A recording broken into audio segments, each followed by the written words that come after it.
Hi, my name is Vickie Gay. I live in Reno, Nevada. I am a psychic medium writing a series of books based on real experiences titled You Are the Miracle.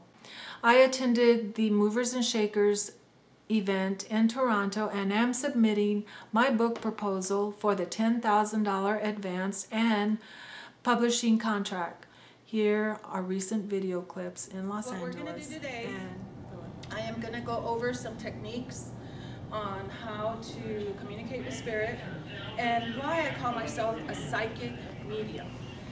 You got to understand that all of you have an intuition, and that is going to go before you in everything that you do. And then the mediumship is where you connect with a spirit, whether that spirit is an angel, or you refer to them as someone that's crossed over, or you refer to that spirit as, you know, it may be a higher consciousness, or you're tapping into a higher knowledge, but it's some kind of intelligence that you're tapping into. And we have that gift. All of your thoughts as you're evolving and growing, you tap in. You tap into different levels. Like there, you could have said, you know what, you're gonna have to scoot in, or I'm not gonna see you. Or what are you doing over there, and what do you want? You know, question it. Say, get over here. I can't.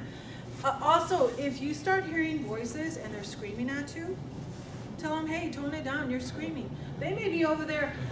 Hello, hello, for years, and you never tuned in. And then finally you're like, oh my God, I hear you, you're screaming, and they'll be like, I've been screaming for years. So you need to tell them, don't scream, I can hear you now. Tone it down. And then, because they don't know, they've been over there screaming at you all this time. They thought that if they scream at you, then you're going to hear them. It's just that you weren't tuning in.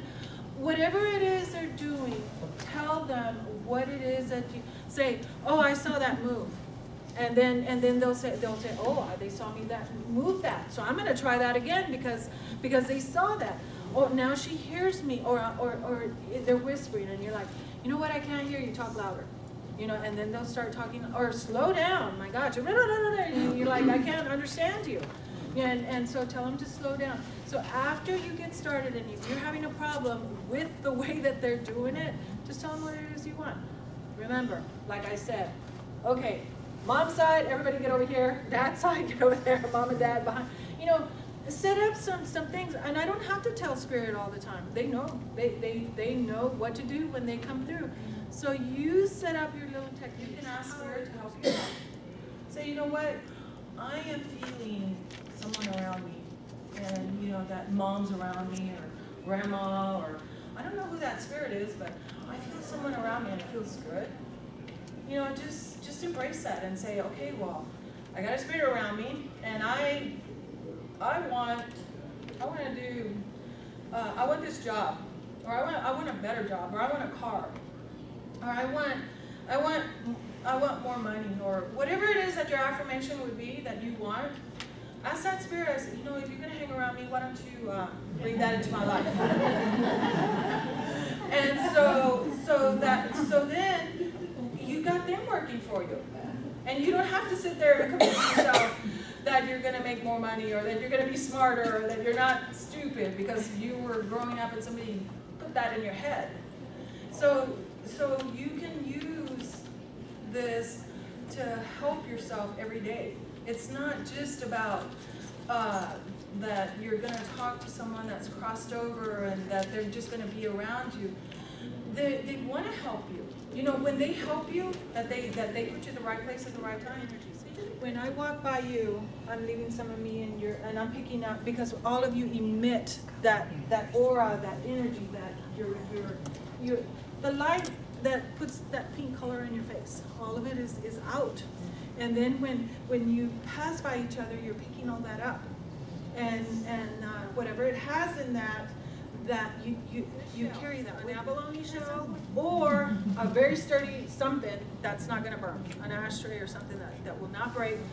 Put your sage in there, and you say a prayer of protection, and then you can just say, remove negativity, attract prosperity. You know, so you're cleaning and you're bringing in some something good. And don't blow on it, because you're blowing your prayers away. And then just fan it. So instead of blowing on it to keep it lit, just fan it. You know, some people get feathers and all of that stuff, but again, it's just like candles, and you know, you may like certain rocks.